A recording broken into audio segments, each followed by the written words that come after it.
This is a cabin bed, mid-19th century, teak, Anglo-Indian. What's a cabin bed? Well, a cabin bed is a very useful piece of furniture. It's three pieces of furniture in one, essentially. As you can see, I'm using it as a sofa. You could also use it as a bed. Well, you might think this is too short to be used as a bed. Well, the reason that this one is too short is that it's a little bit more unusual in that it's a child's cabin bed, much harder to find. Only the second we've had, and the first one was for a much younger child, and the seat was less practical because it was more at this sort of height, so that you could actually look after the child while it was lying on the bed. Normally they would be over 6 feet in length, much longer than this, and so they would give you a useful bed to sleep on in your cabin. And it also provides you with storage. You've got a chest of drawers as part of it. These two drawers would be very useful in helping you maximize the space that you've got on board the cabin. And in that cabin, you want to be as comfortable as possible, because in the first half of the 19th century, before the age of steam power, you could be in that cabin or on that ship for 6 months traveling to India. So you want to maximize your space, make it as comfortable as possible for you and your family. Well, let's give you an idea of what a cabin might look like. This is a flyer for the maker, John Shepherd. And as you can see, he describes himself as a cabin fitter. And in this flyer, he offers all of the different things that he can sell you to make your life on board ship that much more comfortable.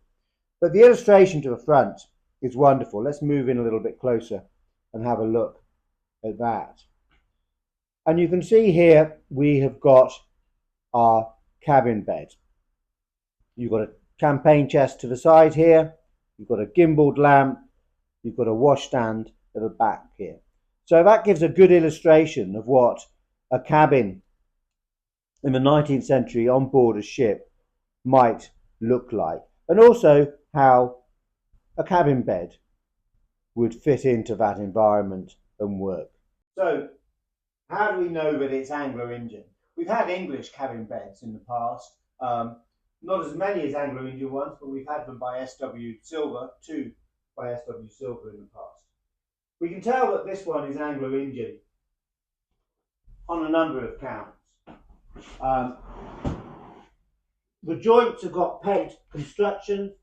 If we look closely here, we can see a wooden peg, and there's others around. We take out the drawers.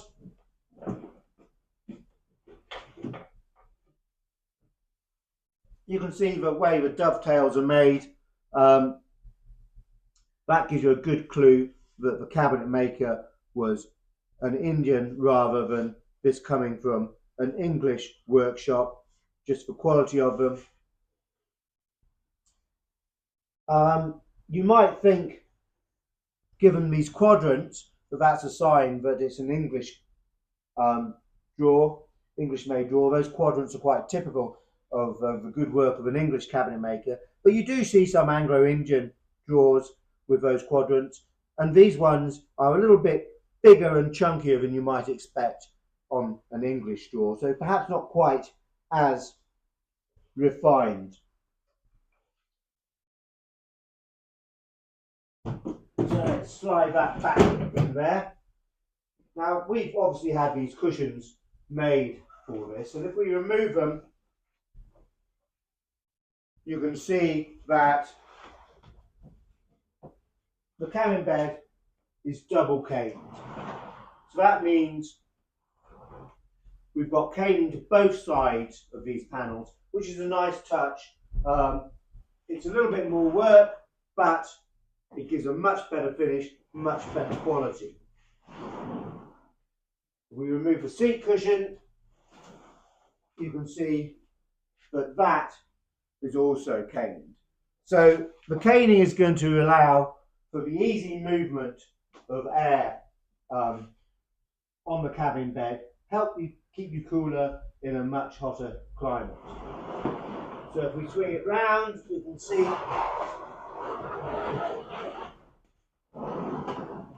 that the back and the sides are panelled. Now originally, this cabin bed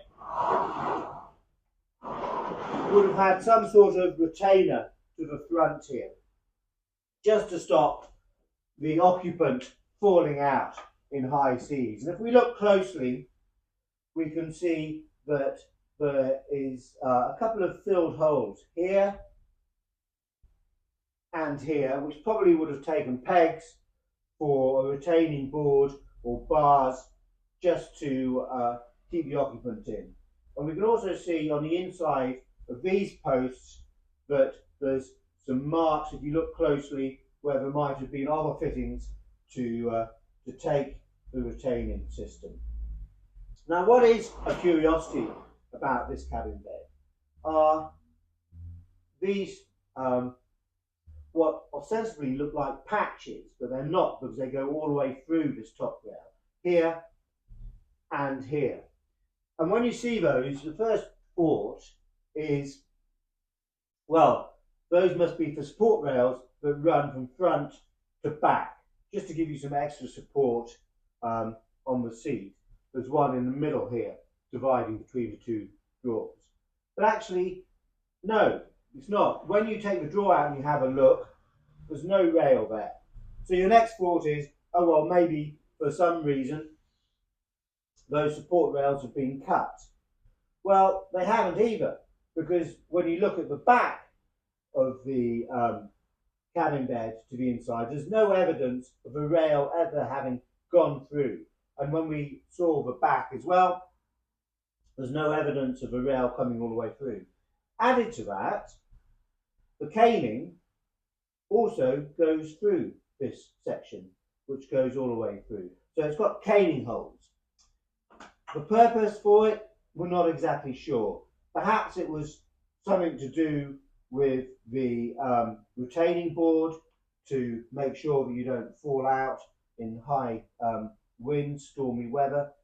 Perhaps not. We might never know. That's an interesting curiosity to the piece. But let's get the cushions back on.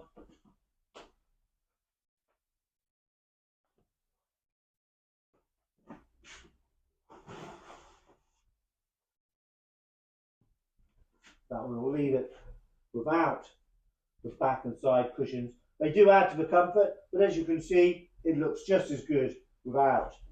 And I mean, this is a very practical piece of furniture. 3 pieces of furniture in one. And when the owner arrived in India or Australia, then all of their cabin furniture would either become their startup furniture for their new life in the new country, or they would sell it to somebody returning back to Great Britain. So probably some of these cabin beds spent an awful lot of time on the sea, going backwards and forwards, being sold from one user to the next. But for modern living, it's still a very practical piece of furniture. I mean, you can imagine it in a hallway. It's useful to sit on, put your shoes on, change your shoes, or store things. The size of it, being a child's version, much harder to find than an adult's version, it would actually fit at the end of a bed in the bedroom, and you could use it for the storage, very practical, but also to sit on when you're putting your shoes on or getting changed or whatever. In a small flat, a 2-seater sofa, very practical. So a piece of furniture that was made in the mid-19th century with its usefulness and practicality in mind still rings very true today in how it can be used. It's made of teak, it's Anglo-Indian, it's what we would call a cabin bed, and it's mid-19th century in date.